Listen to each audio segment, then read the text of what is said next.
ఆలోచించే తత్వం వేరు కావచ్చు, కానీ అమ్మాయి అయినా అబ్బాయి అయినా కుటుంబం కోసమే ఆలోచిస్తారు. వాళ్ళే ఆ కుటుంబానికి ఆనందం కానీ బలం కానీ తెచ్చేది వాళ్ళే.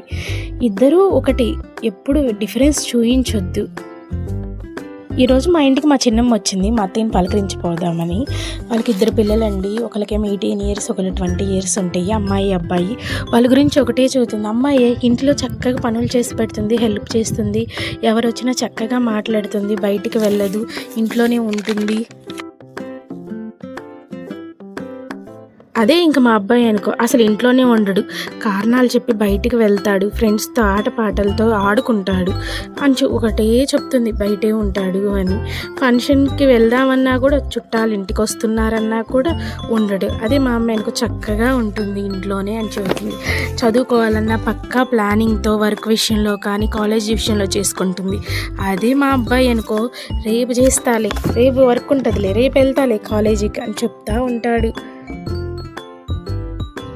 చిన్నమ్మ, అలా ఎందుకు అనుకుంటున్నావు? అయినా నువ్వు ఆడపిల్ల మనతో ఉంటుంది కాబట్టి, పనులు చేస్తూ ఉంటుంది కాబట్టి అర్థం చేసుకొని బాధ్యతగా ఉండాలి, మంచి చెడలని తెలుసుకుంటుంది. అబ్బాయి బయటికి వెళ్ళినా, ఫంక్షన్స్కి వెళ్ళినా, వాళ్ళ ఫ్రెండ్స్ పార్టీకి వెళ్ళినా కూడా ఆలోచిస్తాడు అబ్బాయి కూడా. మా అమ్మ, మా నాన్న, మా ఫ్యామిలీ చాలా కష్టపడుతుంది, ఇలా ఉండాలి, మంచి పొజిషన్లోకి తేవాలి, నేను బాగా చదువుకోవాలి అని.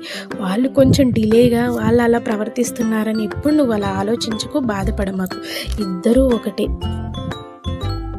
ఎక్కడో ఒక 10% రాంగ్గా ఉన్నారు, న్యూస్ పేపర్లో వచ్చిందని నీ ఇంట్లో వాళ్ళని, అమ్మాయి అబ్బాయిని అలా చూడడం చాలా తప్పు.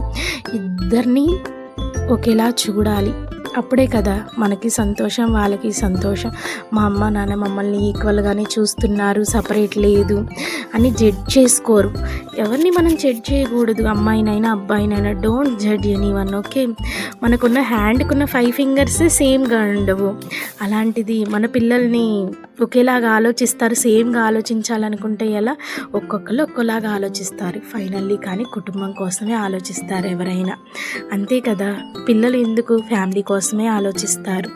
సో ఎవరు పిల్లల్ని అలా నెగిటివ్గా తిట్టుకోకండి, కొట్టకండి.